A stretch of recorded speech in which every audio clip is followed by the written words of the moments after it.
Get this and get it straight. Crime is a sucker's road, and those who travel it wind up in the gut of the prison or the grave. It could have been perfect. Snowbound in a mountain lodge with a girl who was falling in love. But also present were a widow sick with rage, a bitter old woman, and a jealous man. All with reason to hate me more than anyone else in the world. It happened like this. From the pen of Raymond Chandler, outstanding author of crime fiction, comes his most famous character in The Adventures of Philip Marlowe.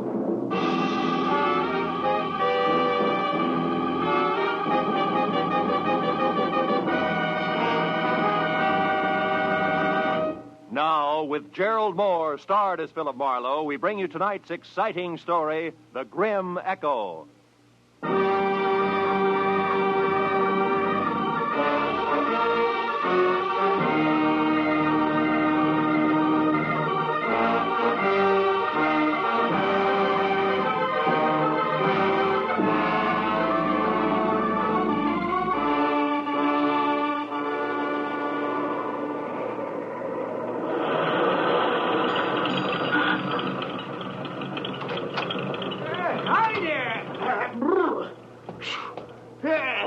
Some snowstorm, eh? Yeah, it's pretty thick. Yeah.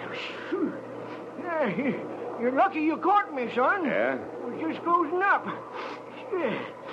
What do you have? Better fill it with a regular, huh? Okay. Does that mean that you're aiming to go on? That's right. Got to get back to L.A. I wouldn't advise it, son. Old Jacker and sure wouldn't. Liable to hit 10 below, they say. Yeah? Where you been, skiing? Yeah, a week of it up at Angel's Roost.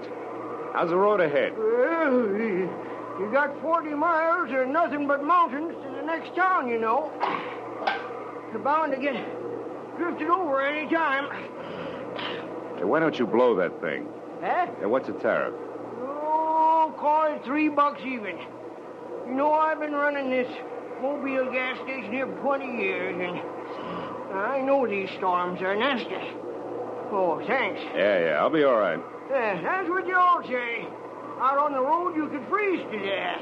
Real easy. And this plaid shirt I'm wearing, you're ripping me, Pop. Listen, that shirt won't even start to keep you warm on a deserted highway in this blizzard. Take it from old Jacker and Son, I know. Yeah, well, thanks anyway. So long, old Jacker.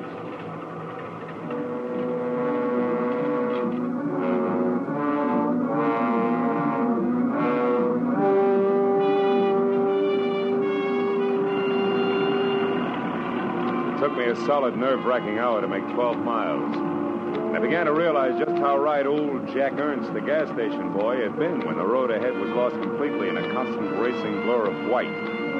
Transformed every rise into a treacherous barrier I had to batter my way through. With the chains on all four wheels chewing at the drifts, I managed to keep on the road somehow and plow out another 5 miles. And then I caught a glimpse of the first lighted window I'd seen in all that distance just as I started down the backside of a short, steep hill. And then it happened. First, the helpless feeling of a skid. Before I could do anything about it, I was off the road, in the ditch, nose first and hood deep, in a culvert drifted full of snow. I forced the door open and floundered back up to the road. I knew there was no chance of getting the car out without help, and lots of it.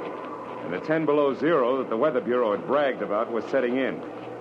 I looked back through the slashing snow for the lighted window I'd spotted and saw a lantern swinging crazily in the hands of somebody coming toward me. A minute later, I could see it was a girl. Hello? Hello, are you hurt? No, I'm okay. My car's stuck. I skidded off the road. Yes, I know. I watched it. Oh, my. No chance of getting it out of there tonight. No. That's bad. Maybe tomorrow, if the blizzard lets up, we can get you out. Meantime, you better come on up to the lodge, mister. Lodge? Uh-huh. You mean I slid off the road right in front of a tourist lodge? Oh, boy, how can I be that lucky? Well, maybe it's fate. We're not open for business in the winter, but on a night like this... I know what you mean, believe me. I really appreciate it. Could get tough staying out here. Oh, by the way, my name's Marlowe, Philip Marlowe. I want to pay you for... Did you say Philip Marlowe? Yeah, something wrong with What's you? your business, Mr. Marlowe? Oh, well, I'm a private detective from L.A. I've been Then it skiing. is you. I don't care where you've been or where you're going. You'll get no help from me, Mr. Philip Marlowe, you understand? I'd rather give shelter to a dirty dog. I hope you freeze. Do you hear? I hope you freeze to death. She was a thin girl with black, hollow eyes, full of hate for me. She didn't stop or look back all the way to the door, just ran in and slammed it shut. I couldn't understand it. Even on my worst day, my reputation never was that bad. I didn't wait around to worry about it because I was cold. Besides, I wanted to know why the good name Philip Marlowe was such poison at a place I'd never heard of before. I waded up to the heavy rustic door and looked in through a tiny window. All I could see was one corner of what had to be a big room. It was log, leather, and Navajo rugs, dominated by an enormous fireplace that filled every nook with a warm, dancing glow. Poison or no, I wanted in.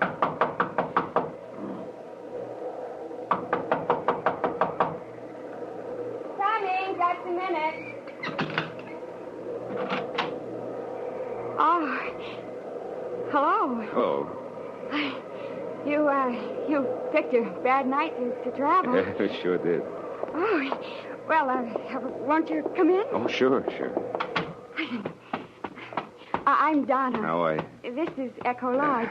We're not open now, but, of course, you can't go on in the storm. No, I can't. Besides, my car's in the ditch. Well, you'll be spending the night then. I'd love to, but there seems to be two schools of thought on that subject. Well, what do you mean? Well, I don't know why, but, I don't think I'm very welcome. Why do you say that? Well, I'll tell you why, Donna. Well, Helen. Oh, dear, what's wrong? You've been crying. Do you know who he is? No, we haven't gotten around to the magic of my name yet, Helen, but maybe you'll be good enough to tell Our me. name is Baraki. Does that mean anything to you? Baraki. Oh, Helen, Yes, what is it? Baraki. Virgil Baraki was my husband. Virgil Baraki was Donna's brother, and Virgil Baraki was the man that you shot down and killed. Do you remember? I remembered all right. 6 months ago, a trail that led up a blind Los Angeles alley to a garage where stolen cars were switched. I remembered the pair of vicious blue eyes glaring at me over the sights of a blazing .45. And I remembered shooting back fast. When it was over, I was alive and he was dying. And later, the coroner's jury decided I'd killed in self-defense. The savagery here in the eyes of the woman who'd been Virgil Baraki's wife said that decision meant nothing. Is this true? Are you the one who... Yeah, it's true. I shot a man named Virgil Baraki. I had to or be killed by him. There was no choice. You liar. You killed him in cold blood. Now get out of here. You've done enough to us. Get out. Helen, stop it. Oh, Mama, Baraki, listen, Mama. This is the man who killed Virgil. I know. I've been listening and I heard everything. Go find Ralph for me, Helen. Then you'd better go out to your workshop for a while. Didn't you hear me? I said this is the man. I said go call Ralph now, at once. Tell him to open the cabin. Then go back to your carving. Can't turn a man out in this weather, not any man. You stay, Mr. Marlowe. Thank you, Mrs. Baraki. Donna, go get some hot food. All right, Mom. So, you're Philip Marlowe, the private detective. You don't look much like I'd imagined you. Do people ever? Perhaps not. Oh, would you mind fixing the fire? It needs another log. Oh, not at all. You, were stopped by the storm, Mr. Marlowe? Yeah. My car skidded into the ditch about 50 yards down the road. I see. Almost at our doorstep, you might say. A rare coincidence, isn't it? Almost too rare, Mrs. Baraki.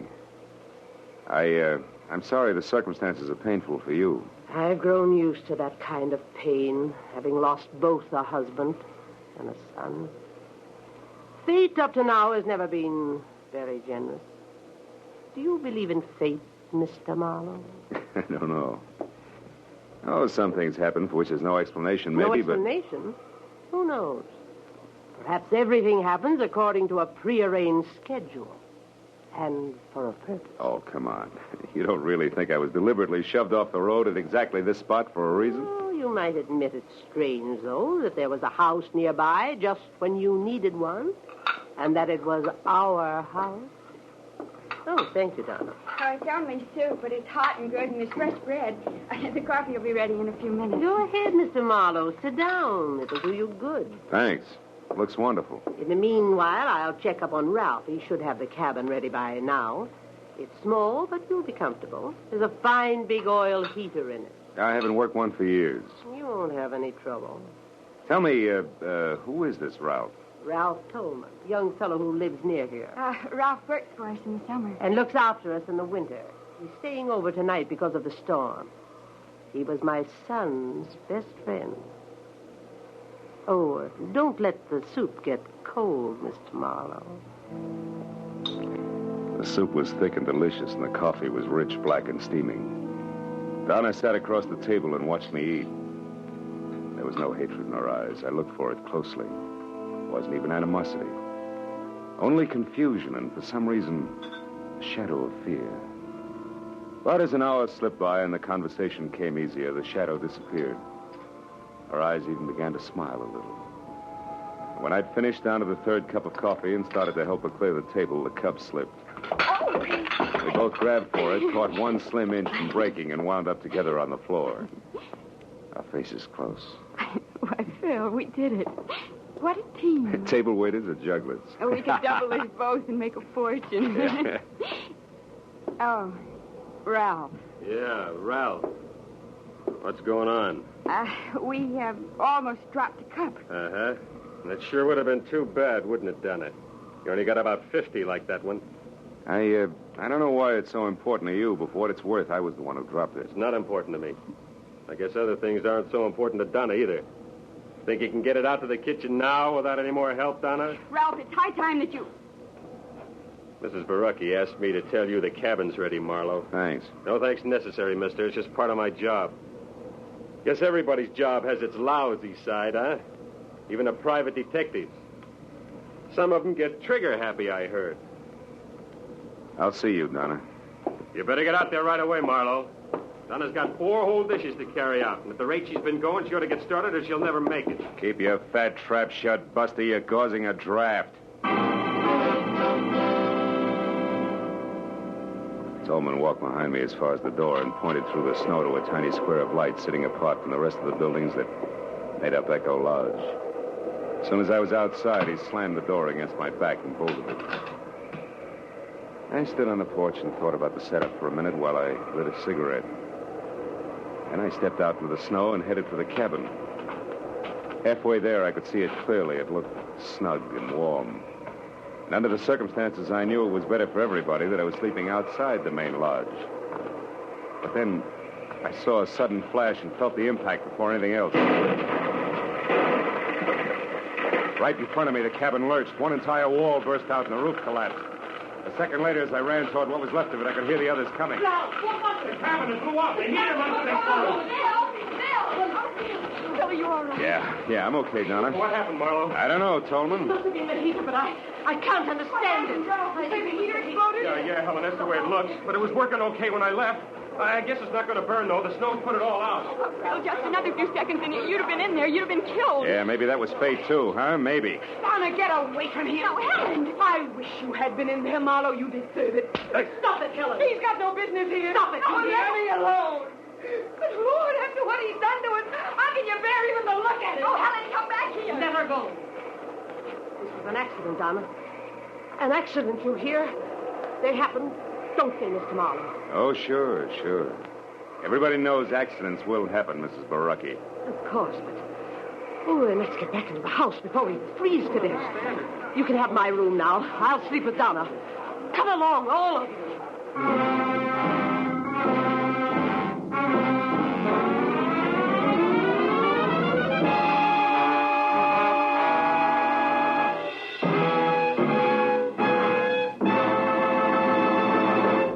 In just a moment, the second act of Philip Marlowe. But first, Groucho Marx, his famous ad-libs, and his teams of opposites will be back betting their lives on most of these same CBS stations tomorrow night.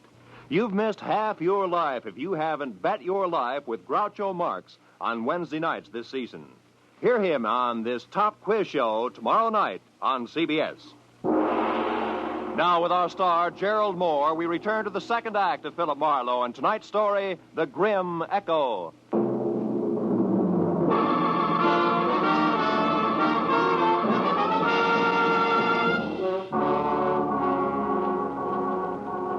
It was a dreary little procession that trudged back toward the lodge again from the shuttered cabin. I said nothing and pushed hard against the storm as far as the front door. When they were all inside, I ducked back into the biting blizzard and ran down to my car in the 38 I kept in the glove compartment there. I figured it would be a warning comfort through the long, cold night ahead. Until I saw that somebody else had figured the same way. The lock on the glove compartment had been sprung and the gun was gone. Now there was no doubt about the explosion. It had been no less accidental than Lucretia Borgia working over an after-dinner drink. As I hurried back to the lodge, I suddenly felt the kind of inside cold you can't ever blame on the weather around you. But a moment later, that same cold began to thaw. Because huddled at the edge of the lodge steps ahead was Donna. Phil, where have you been? What have you been doing? Hey, everything's going to be all right. Oh, Phil, please. Why did you go down to your car? Well, I'll tell you, but you're going to be sorry. Sorry? But you got so upset over nothing. I went to get some cigarettes out of the glove compartment. It was fresh out. That was your only reason? Cigarettes? Sure. Now, come on, huh? You got to worry. Let's do it where we can both be warm. Come on over to the fire. I'm a city boy, you know. This cold isn't doing me any... Hey, Donna. Those tears in your eyes. There. They're from the wind. It always makes me cry. Oh, Phil. Why do things have to be this way? An hour ago when you were eating, everything was so nice, so friendly. And then suddenly Ralph angry, the explosion, Helen screaming and clawing at you, Mom upset. Yeah, I know what you mean. But look, baby. Listen to me hard, huh? Yes? You see, the things you just spoke of, Ralph, the explosion, Helen, all of it, all the trouble, it belongs to tonight, like the blizzard out there. Oh, it's raging now, sure, but tomorrow, or maybe a little after tomorrow, it'll stop. Everything will look bright and clean to you. Honest, honey, that's the way it'll be. All the way around. Believe me? Oh, Phil, I want to, but... But what? But you're talking about tomorrow. I'm worried about tonight. I'm afraid, Phil. Awfully afraid.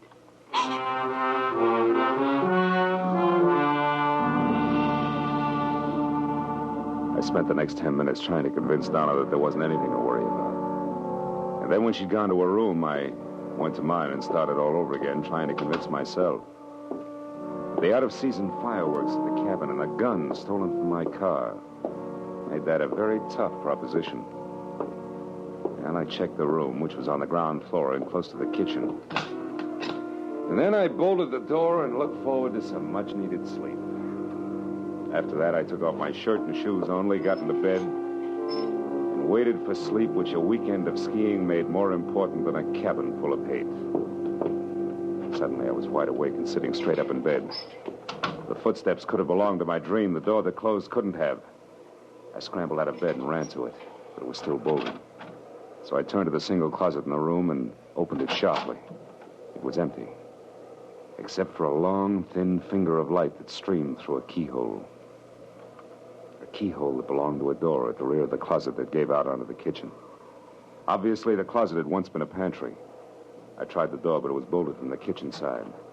I got into my shoes, grabbed my shirt, and ran out of the room, around to the kitchen, and smack into a very surprised Ralph. Marlowe, what are you doing up and roaming around? I'm a sleepwalker. What's your excuse? Come on, let's have it. I'm through playing target for tonight. Talk! Get your hands off me, Marlowe. When I know why you're here and exactly what's on your mind, I will, not before. Well, have we come to terms? All right, let go. I'm here because my room is on the ground floor, and I heard somebody cross through the house and come into this kitchen. So I decided to investigate. You're a liar.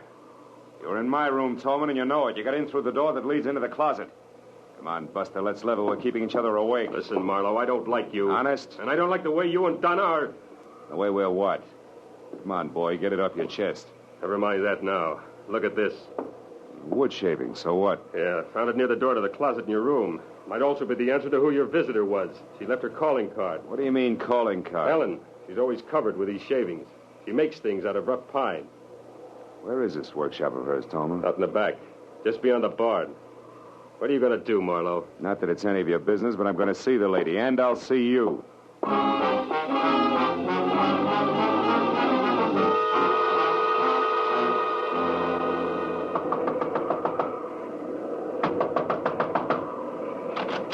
What do you want?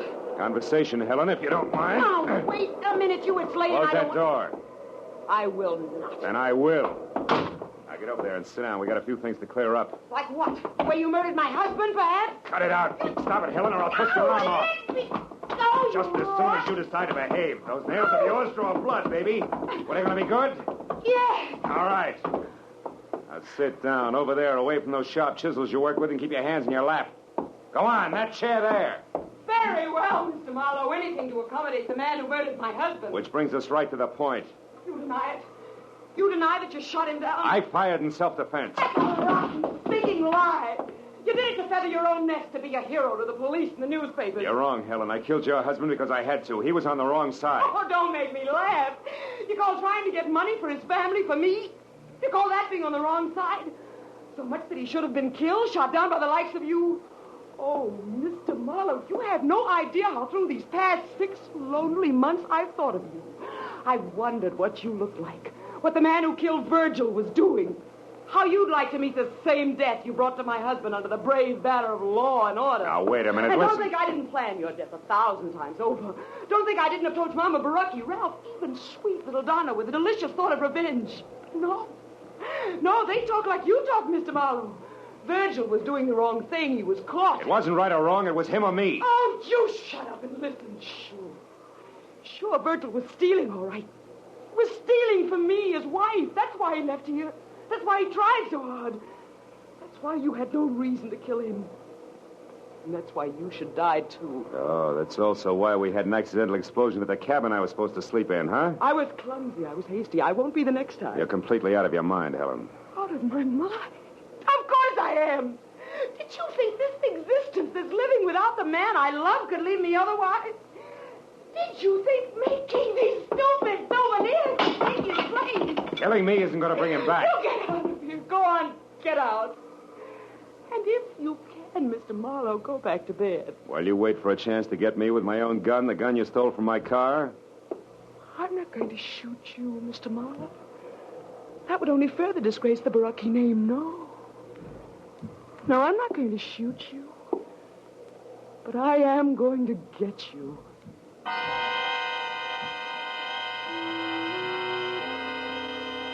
For a long, chilling moment, I stared into the eyes of the half-crazed woman standing in front of me.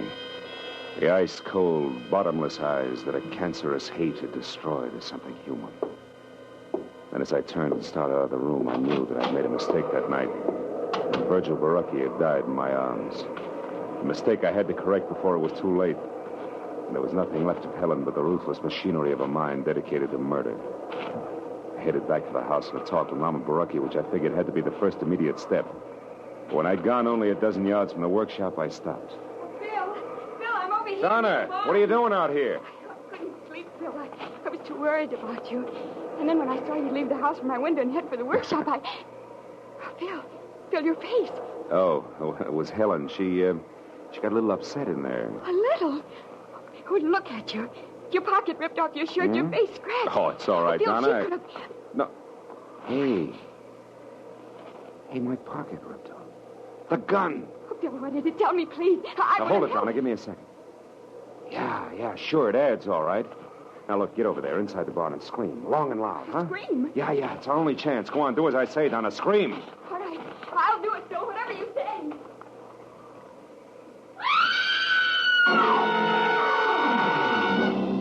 The second Donna cut loose, I stepped out of sight behind a tree that was opposite the barn, and I kept my eyes glued to the door of the workshop I just left.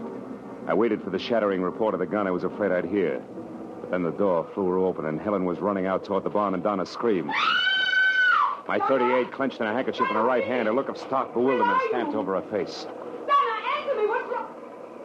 Donna, what are you doing there by the barn? I don't know. What do you mean you don't know? Leave it to me, Helen. Let's have that gun back without further discussion. Yes. There. Now get back against that wall and don't move an inch. No.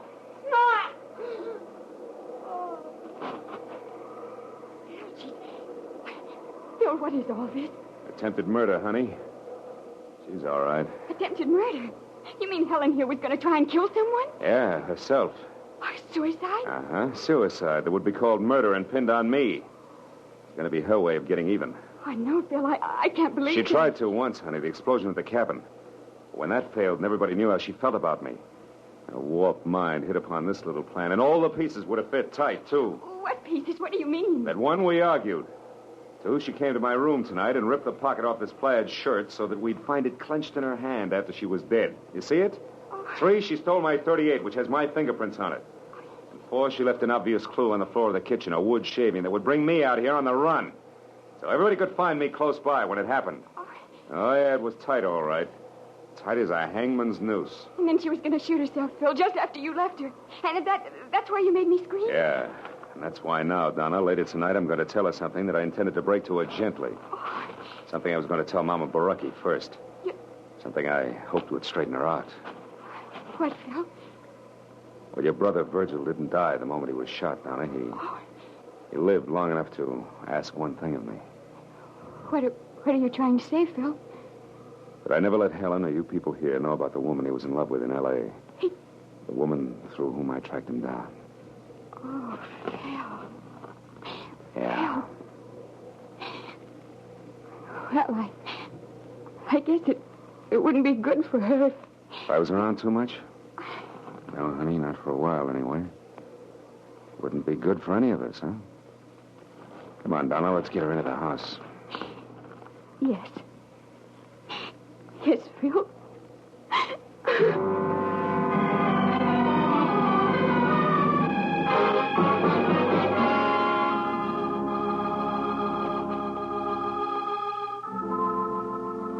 Well, it was the next morning. I went into the kitchen for some coffee and found myself all alone. Donna wasn't any place in sight. So I got my things together and walked slowly down to my car, and when I got in, I didn't feel like leaving. Not right away. And I was glad that warming up my motor was the smart thing to do. Gave me time to light a cigarette and think. Look around. Back toward Echo Lodge, where I could see Donna waving goodbye from an upstairs window. Yeah, sure. I'd see her again in a little while. It was a small world, all right. Full of echoes. And just think how the web of paths we call coincidence had brought me and those who knew and loved Virgil together. Someday, maybe, Donna and I would be looking for each other. And those paths would make it a lot easier.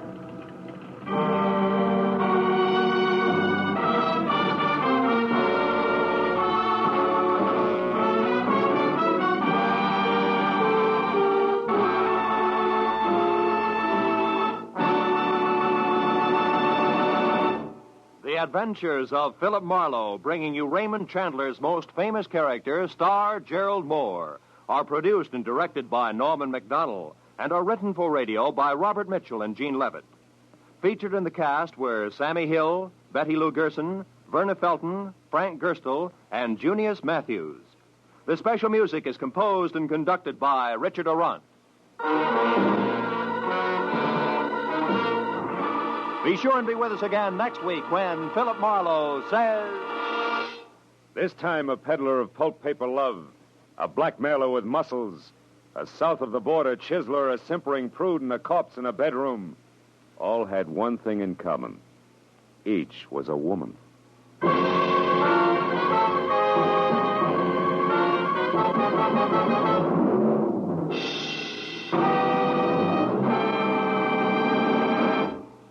Al Jolson will pay another of those wonderful visits to Bing Crosby this Wednesday night. And the gags and songs will again fly thick and fast. Bing and Al will team up to sing Waiting for the Robert E. Lee and Whispering. And as for the gags, well, just tune in on most of these same CBS stations. Remember, that's this Wednesday night, the CBS Bing Crosby Show. This is Roy Rowan speaking. Now, stay tuned for Pursuit, which follows immediately on most of these same CBS network stations.